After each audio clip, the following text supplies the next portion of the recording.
semuanya. Welcome to Bisik, Bincang Asik. Nah, di podcast kali ini aku Nafisa Habibul Kolbi dari kelas 12 IPS 2 bersama dengan kakak-kakak dari tim Gubuk Literasi akan membahas tentang sekolah digital. Nah, sebelumnya teman-teman semua pasti bertanya-tanya kan, apa sih Gubuk Literasi itu? Gubuk Literasi adalah sebuah organisasi di SMA Islam Sabila Malang Boarding School yang bergerak di bidang literasi. Dan kita punya satu program unggulan nih teman-teman, yaitu podcast yang tayang setiap Kamis. Nah, tapi tadi sebelumnya kita belum perkenalan gak sih, Kak? Ada baiknya perkenalan dulu, soalnya ada pepatah, tak kenal maka tak sayang. Oke, jadi nama aku Asyira Vidya Krisanti, aku dari kelas 12 IPS 2 dan biasa dipanggil Asyira. Dan aku sendiri Intan Savana Maharani dari kelas 12 MIPA, aku biasa dipanggil Intan dan kami semua berasal dari SMA Islam Sabila Malang Boarding School. Nah, di podcast kali ini kita mau ngomongin apa sih tadi, Kak? Ngomongin seputar sekolah digital nih, Kak. Benar banget apa yang dikatakan sama Kak Intan. Perlu diketahui ya teman-teman, SMA Islam Sabila Malang Boarding School sudah menerapkan sekolah berbasis digital, di mana tenaga pendidik dan siswa-siswi MySuper sudah memanfaatkan ruang kelas virtual sebagai bentuk pengalaman belajar secara online, sehingga dapat memaksimalkan potensi belajar siswa meskipun tidak bertemu langsung dengan gurunya nih. Kalau dengar kata-kata sekolah digital, otomatis langsung flashback sama kita yang daring kemarin gak sih? Iya, soalnya nggak jauh-jauh dari kata-kata Zoom, e-learning, Word, atau kalau misal kita mau ngedit video nih teman-teman bisa pakai Filmora, dan kalau misal poster kita biasanya pakai Canva. Jadi selama kelas 10 yang lalu kita sempat full pembelajaran secara online tuh. Tapi akhirnya sekarang kita bisa pembelajaran secara offline. Nah, menurut Kak Intan dan Kak Asyira ini, ada nggak sih perbedaan pembelajaran secara offline dan online di sekolah kita? Kalau misal dari aku sendiri nih Kak ya, aku ambil dari segi sisi positifnya. Kalau misal di rumah sendiri, aku tuh biasanya curi-curi waktu buat ngerjain tugas. Dan biasanya aku manfaatin waktu luangku buat ngikutin lomba-lomba olimpiade ataupun seminar webinar gitu. Jadi kalau misal di rumah itu aku ngerasa lebih produktif aja. Sedangkan kalau misal luring waktu di sekolah nih, kita kan udah ketemu teman-teman, terus kita juga posisinya sekarang di asrama kan 24/7 ketemu sama teman-teman. Jadi kita lebih banyak interaksi ataupun komunikasi sama teman-teman, nggak bakal bikin bosen ataupun jenuh gitu. Jadi lebih seru juga selama pembelajaran offline nih. Ya. Kak Asyira gimana nih? Nah, kalau menurut aku sendiri perbedaannya tuh lebih kerasa dari SMP ke SMA.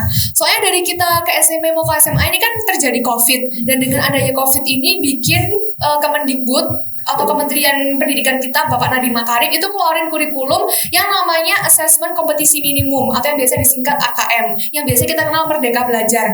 Nah, kurikulum ini tuh ngubah secara keseluruhan sistem pembelajaran di SMAIS ini khususnya.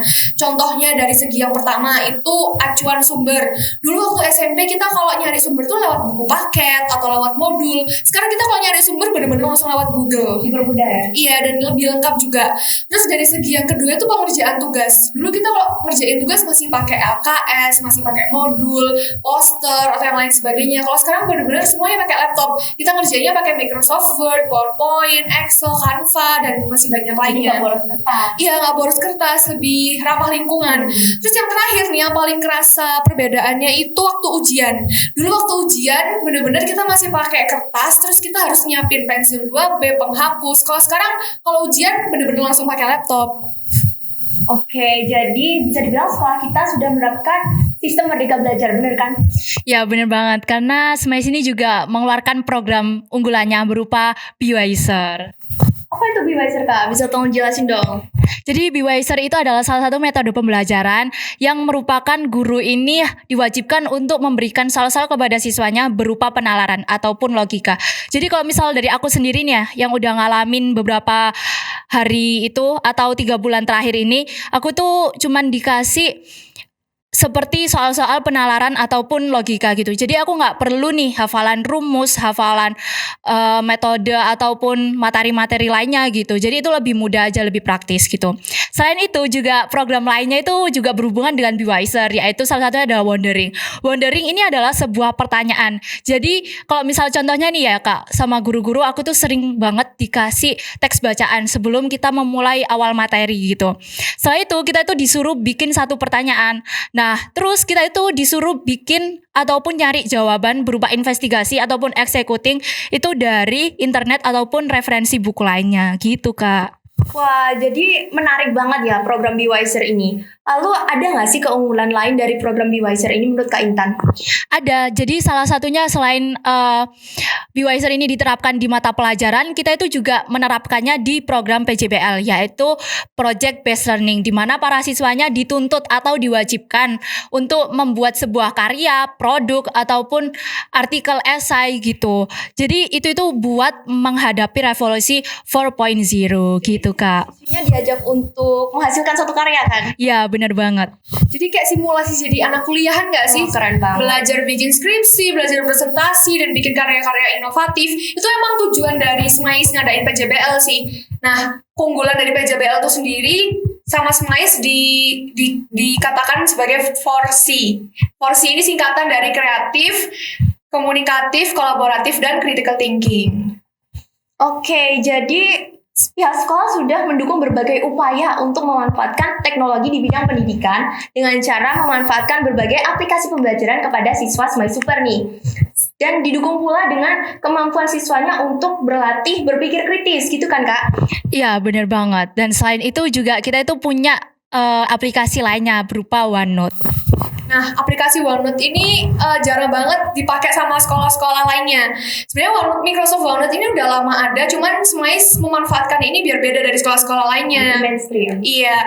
Nah, Microsoft OneNote ini sendiri seperti namanya OneNote, berarti isinya adalah kumpulan LKS dan modul-modul yang harusnya kita kerjain. Jadi begitu buka aplikasi ini, semuanya kita langsung mengakses dan langsung mengedit pengerjaannya, jadi nggak perlu download file satu-satu. Selain itu juga OneNote ini ya punya 2 ruang space. Yang pertama adalah collaboration space dan yang kedua adalah collaboration individu. Kalau misal kita mau ngerjain tugas kerjasama ataupun kelompok gitu ya, kita tinggal ngakses di collaboration space gitu. Kalau misal kita mau ngerjain tugas individu ataupun mandiri, kita akses di collaboration individu. Jadi kalau misal dari aku, kita nggak perlu nguploadnya susah-susah gitu, lebih praktis, lebih mudah. Dan ini juga bisa nggak memperbanyak memori kita nggak sih? Nggak perlu download satu-satu, jadi memori kita nggak bakal cepet habis gitu. Ya benar banget Kak. Jadi banyak banget ya keunggulan yang bisa kita rasakan selama kita sekolah di SMA Islam Sabilah Malang ini. Tapi sayangnya kita udah di penghujung waktu nih Kak. Oke, sebelumnya terima kasih banyak untuk Kak Intan dan Kak Asyira sudah memberikan banyak informasi menarik tentang SMA Islam Sabilah Malang Boarding School. Dan terima kasih juga untuk teman-teman semuanya yang sudah menonton podcast kali ini. Sekian dari kami, sampai jumpa di Bisik selanjutnya.